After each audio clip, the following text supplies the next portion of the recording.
Mayong adlaw mga ka-MK o mga kaigsunan. Niya nasab kita ni atong buntagon nga devotional, Food for the Soul, no? Pagkaon alang sa kalag. Sa atong padayonon, kining ato ang pagpamalandong alang sa ato ang buntagon nga pagtuon ang uluhan sa ato ang pagtuon ini nga tak na salvation of children, no? September 12, kaluwasan alang sa ato ang mga kabataan. Ang teksto nga hatagan nato sa pagtagad, mabasa kini sa Proverbs 20 verse 11. Even a child makes himself known by his acts, whether what he does is pure and right. Sa Cebuano nagaingon, bisan ang usa ka bata magapaila sa iyang kaugalingon pinaagi sa iyang mga buhat. Kung ang iyang buhat maputi ba o kung kini matarong ba.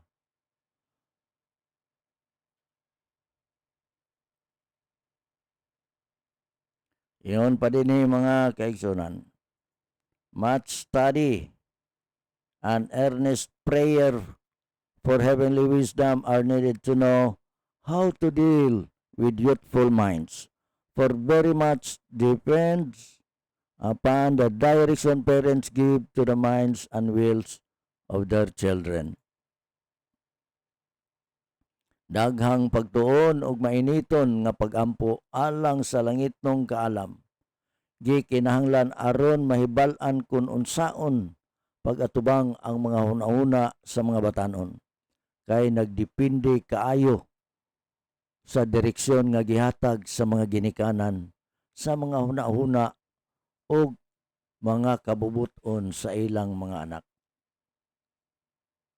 So magadepende di ay usab kini sa direksyon sa mga ginikanan nga ilang gihatag ngadto sa ilaang mga kabataan. To balance their minds in the right direction and at the right time is a most important work, for their eternal destiny may depend on decisions made at some critical point. Ang pagbalanse sa ilang hunahuna sa husto nga direksyon o sa husto nga panahon usa ka labing importante nga buhat, kay ilang mahanturong padulngan mahimong magdepende sa mga desisyon nga gihimo sa usa ka kritikal nga higayon.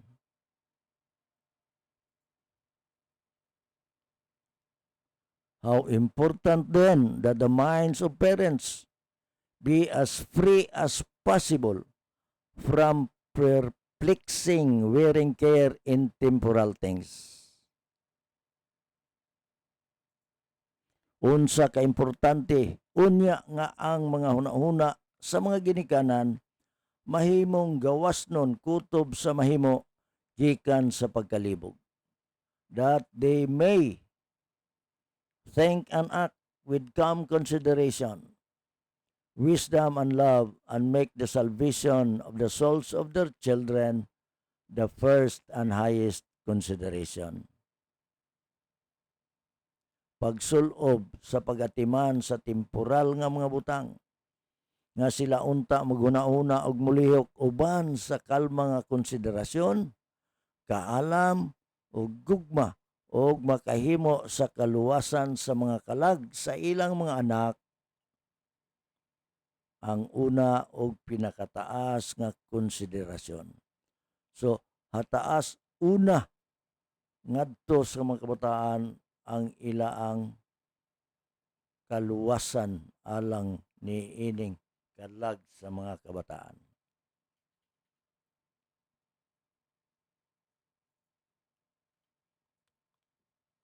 The great object which parents should seek to attain for their children should be the inward adorning. Ang usa kadakong tumong nga tingwaon sa mga ginikanan mao nga makabot alang sa ilang minahal nga mga anak, mao ang pagdayan-dayan diha sa sulod. Parents cannot afford to allow visitors and strangers to claim their attention, and by robbing them of time, which is life great capital, make it impossible for them to give their children each day that patient instruction which they must have to give right direction to their developing minds. Ang mga ginikanan dili makahimo sa pagtugot sa mga bisita o sa mga estranghero sa pag-angkon sa ilang mga pagtagad. So dili nato tugutan nga ang mga estranghero o mga bisita maoy tagdon sa atong mga kabataan o pinaagi sa pagkawat kanila sa panahon nga mao ang dako nga kapital sa kinabuhi. So dili nato tugutan, naghimo nga imposible alang kanila sa paghatag sa ilang mga anak sa matag adlaw ni anang mapailubon nga panudlo nga kinahanglan nila mahatagan sa husto nga direksyon sa ilang pagpalambo sa mga hunahuna. So asa na siya magsugod mga kaigsonan? Sa dihang gagmay pa sila sa panahon nga naa pa sa atong poder, kaysa dihang magadako na sila unsa may mahitabo sa ilang kinabuhi ug wala nato sila matudloi pag-ayo. Inward adorning diha sa atong mga kabataan. Kinahanglan ato silang mamatuto mga kaigsunan. This lifetime is too short to be squandered in vain and trifling diversion.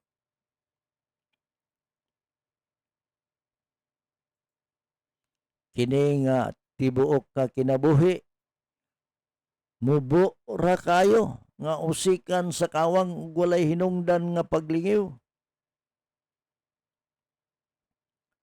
In unprofitable visiting, in needless dressing for display, or in exciting amusements. Sa walay pulos nga mga pagduaw, sa walay pulos nga mga pagsuroy-suroy, sa walay hinungdan nga pagsinina aron ipakita o sa kulbahinam nga mga kalingawan.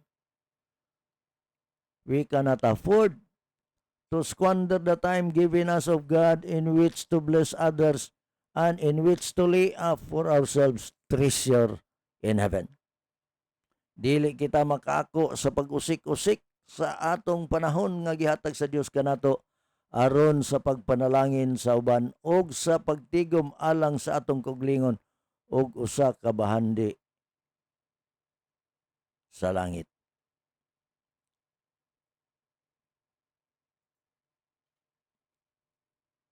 We have none too much time for the discharge of necessary duties.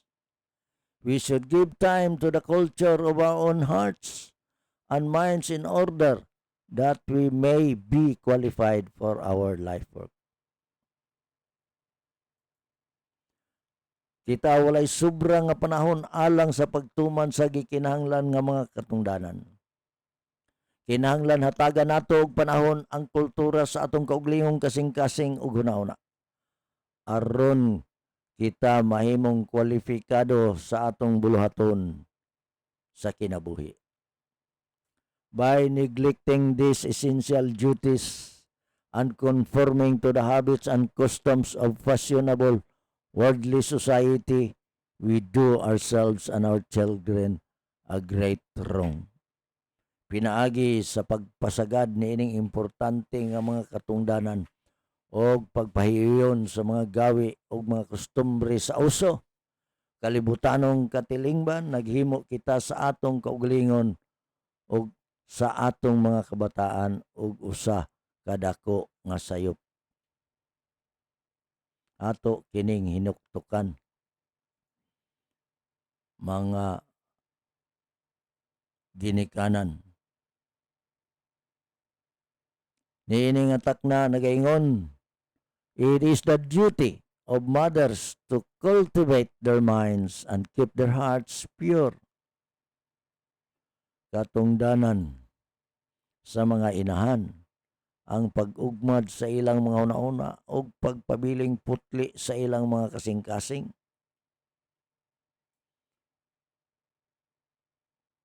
They should improve their means within the reach for their intellectual and moral improvement, that they may be qualified to improve the minds of their children.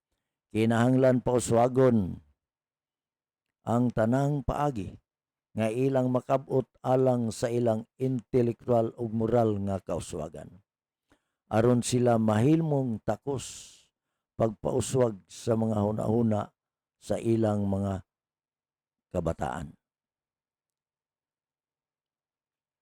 Those who indulge the disposition to be in company will soon feel restless unless visiting or entertaining visitors. Kadtong nagpatuyang sa ilaang disposisyon nga makig-uban sa dili madugay mubati nga dili mahimutang gawas kun mobisita o maglingaw sa mga bisita.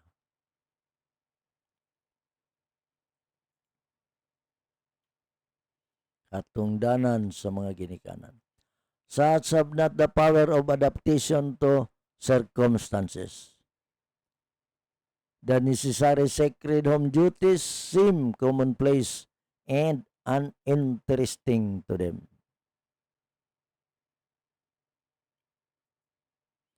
Ang ingon ni ana walay gahom sa pagpahingay sa mga kaimtang. Ang gikinahanglan sagrado nga mga katungdanan sa panimalay og kasagaran og dili makapainteres kanila. Dunay atong mga anak nga usahay dili na mainteres sa mga butang nga atong gihatag kanila. Wala na sila gugma. They have no love to self-examination. They have no love for self-examination or self-discipline. Ang atong mga kabataan, wala na sila gugma sa pagsusi sa kauglingon o sa pagdisiplina sa kauglingon. The mind hungers for varying, exciting scenes of worldly life. Ang huna-una gigutom alang sa lain-lain o kulbahina mga talan-awon sa kalibutang kinabuhi.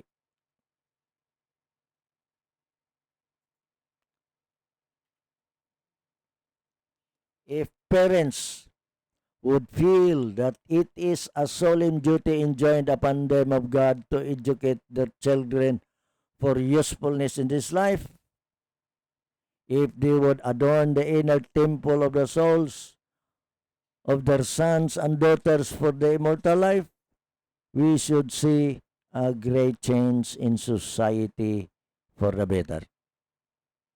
Testimonies for the Church, Volume 3, pages 146 and 147.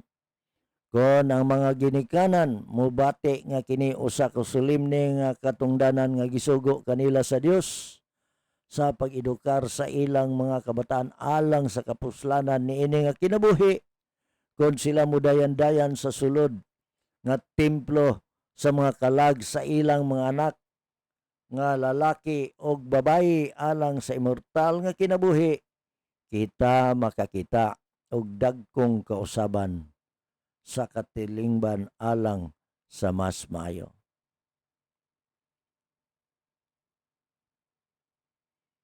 Mga ginikanan, usa ka solemne nga katungdanan gisugo o gihatag kanato sa Dios sa pag-edukar sa atong mga kabataan sa usa ka mapuslanon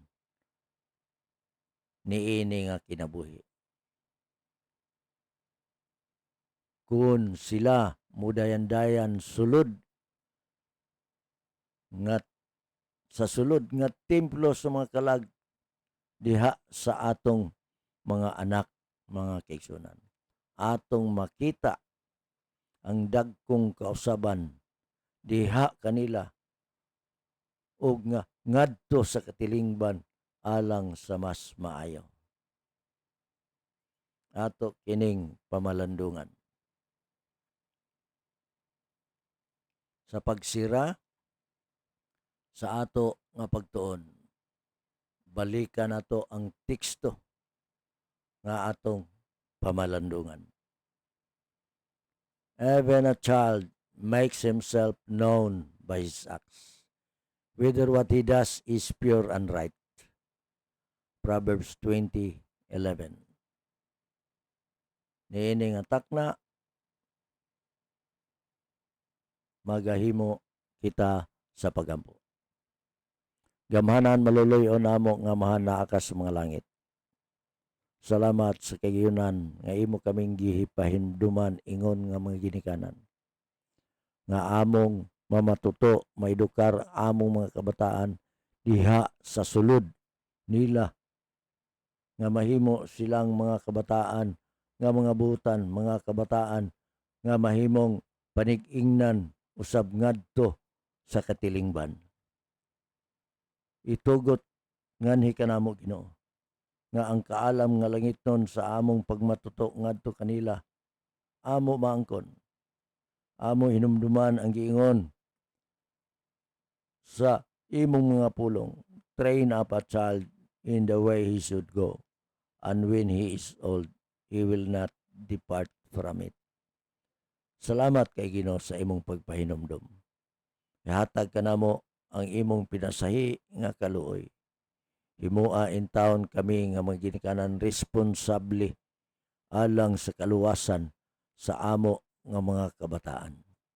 Niini nga takna naghangyo usab kami nga hatag kanamo Ginoo ang maayong panghuna-una, maayong panglawas kusog gikan sa langit amo batnan. Salamat Ginoo sa pagtubag mo sa amo pagampo. Pagpasaylo sa amo sala ug nga kining tanan amo gilamang madawat sa ngalan ni Hesus. Amen. Mga higalag mga ka-MK o mga kaigsunan. Kini si Brother William Soriano Caber magaingon. Panalanginan kamo sa Dios.